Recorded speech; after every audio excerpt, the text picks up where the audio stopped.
When I first started sewing, I thought I am going to save so much money by not shopping. And I probably could not have been furthest from the truth. I think that I know that I spend more on sewing than I do shopping before I started sewing.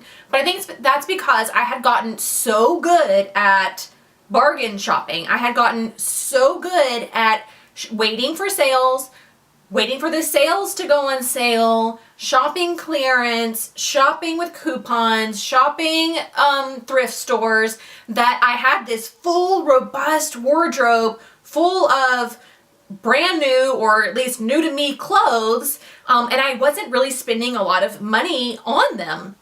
The problem is that, as we all know, they aren't made well, they don't fit well, and they don't last very long. So I know that with sewing, it is clearly a much better option to, slow fashion is the way to go for so many reasons. But I've also learned a few things over the years about how to save money while still sewing.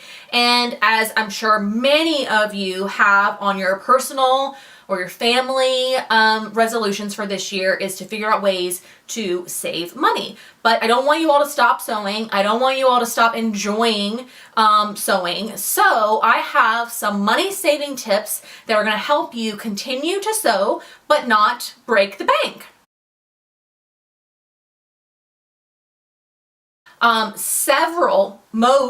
majority of the indie pattern companies often send their new patterns out to regular everyday sewists, beginners. It really doesn't matter what level you are. They want to get a handle. If it's a beginner pattern, they want beginners to try it so that they know if the instructions are clear and all of that kind of stuff. But they send them out to all of you. You test them, you sew them up, you give them feedback, all of that kind of stuff. And in exchange for that work that you are doing for them, they will send you a free copy of the pattern when it's released. I know that a few of them will send you a free hard copy.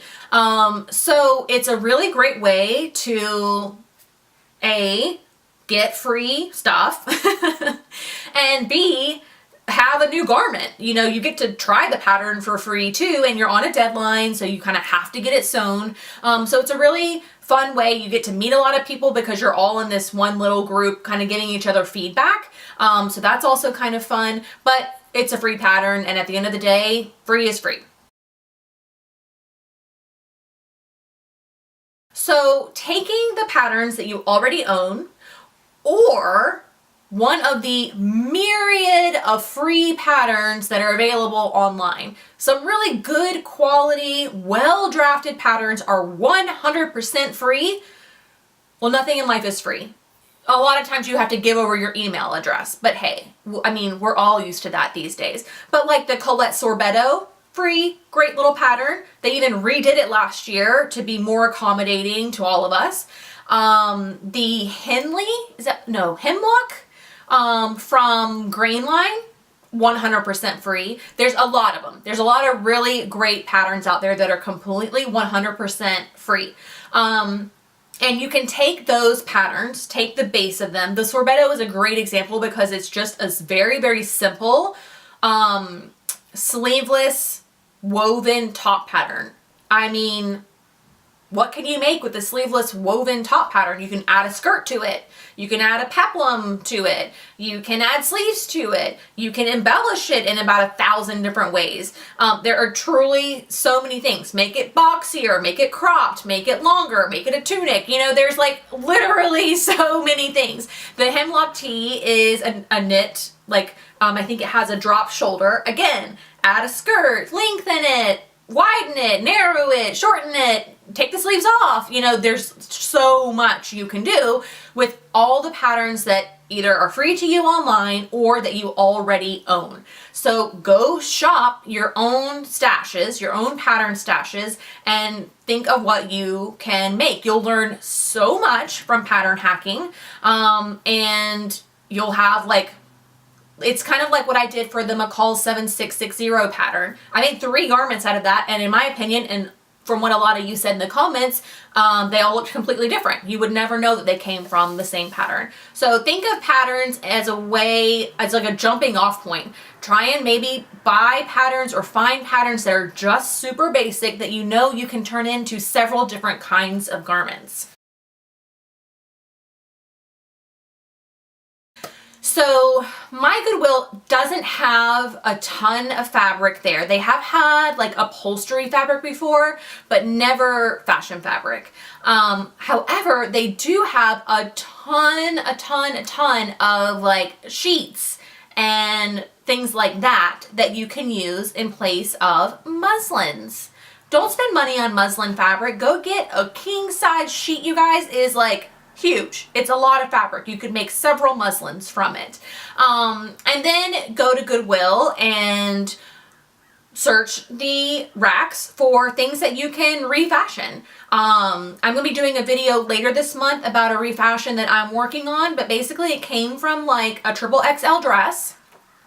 Triple XL dresses have a lot of fabric, especially the older ones, because the style back then was for them to be very loose and baggy. So there was just like a lot of fabric going on back then.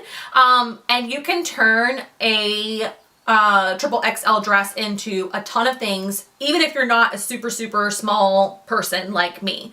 But Sarah Tiao, I think that's how you say her name, she is excellent at this. She has a way of seeing a garment and knowing what it could be, like what its potential is. So she's very small, very petite, so she doesn't have to buy the huge dresses in order to, you know, size them down or refashion them into something else. But still, it's very inspirational to see what she makes with her stuff. I do this all the time. They're called my crazy muslins because in the end you end up with like a fabric or a muslin that's like 4 different fabrics or more. And they're all crazy and none of them match or anything like that. But how many scraps do you have that are this big? Well, this is big enough to cut a sleeve out of, or big enough to cut, you know, a bodice out of, or whatever. You have a lot of fabric in your scrap stash that is actually big enough to cut out at least pieces to piece them together to make a muslin. So, you know, you have your bodice front, sometimes cut on the fold, but like this dress, not cut on the fold. This dress is cut, there's a center front seam. So I only needed to find one fabric for this left side and another fabric for this right side. The only thing you have to pay attention to is finding scraps that match your fashion fabric. So if you're making a knit top and you want to make it like a slouchy tee, it'd be best to use slouchy tee scraps to make your muslin. If you're making a fit and flare dress that's woven, use a woven to make the muslin. Same rules apply to making muslins, whether you're making it out of muslin fabric or out of scrap fabric, but you just don't want to do all that work for a muslin out of a fabric that isn't similar to what you're going to be using in the end, and then end up with like some weird distorted version of what you thought you were making. But it's a completely free way to make muslins, and as we all know, making muslins also saves us money because we can get the fit right and we can figure out, you know, if it's going to be too small or if it's going to be too low cut or it's going to be too much of anything that will prevent us from actually wearing it. And making something isn't, we don't make things for the sake of making them. We make them so that we can wear them and wear them proudly. So making a muslin, you know, will save you money in the end because you'll have a well-fitting garment that you will want to wear, and it won't, you know, be uncomfortable or ill-fitting or anything like that. I can't tell you how many free stuff I've gotten from winning contests, and they cost nothing to enter. I won the Ginger Jeans Party just a few months ago where I got Cone Mills denim, like high quality denim. I got a really great jeans pattern. I got the hardware kit to make the jeans completely free. I basically got everything I needed to make jeans but the time. No one can give me the time I need to make the jeans. I have to find that for myself. I've won really nice fabrics from boutiques in New York City. Who is Elliot Bierman on Facebook every week picks a winner, and they win fabric from them. And they only have high quality, nice fabrics made usually from viscose, aka rayon, usually imported, really, really good stuff. So you just need to go through, if you don't have an Instagram, it's really the best way, but find an Instagram that you can use, enter the contest. It usually consists of following that page, maybe following another page, commenting, telling your friends about the contest, or resharing it. It's silly. It's free, and although it's a little bit, there are a little bit of rules to it, and you have to do a bunch of stuff and, let everybody know and kind of help promote the company that's giving away the stuff. But at the end, if you win, you get a lot of cool free stuff. It costs you nothing to enter other than a little bit of time and maybe a little bit of dignity. But other than that, it's totally free, and you can win a lot. They give away sewing machines online. They give away, so much stuff. Notions, fabric, patterns, of course, tons and tons of stuff. So enter the contest, and remember, you can't win unless you play. If you don't know about Seamwork, or you don't know exactly the ins and outs of it, basically it is a company owned by Colette Patterns, very reputable brand, where they provide 2 digital patterns every month for $6. But all your credits add up, and you can use them to buy Colette patterns if you don't end up downloading the Seamwork patterns. But what's best about Seamwork, I think, is that in addition to the 2 sewing patterns that you get, you also get pattern hacks for each of those patterns. And sometimes you get as many as 3, 4 different hacks for the one pattern. So you could come away with, call it 10 patterns for 1 month for $6 if you utilize the pattern hacks that they provide to you.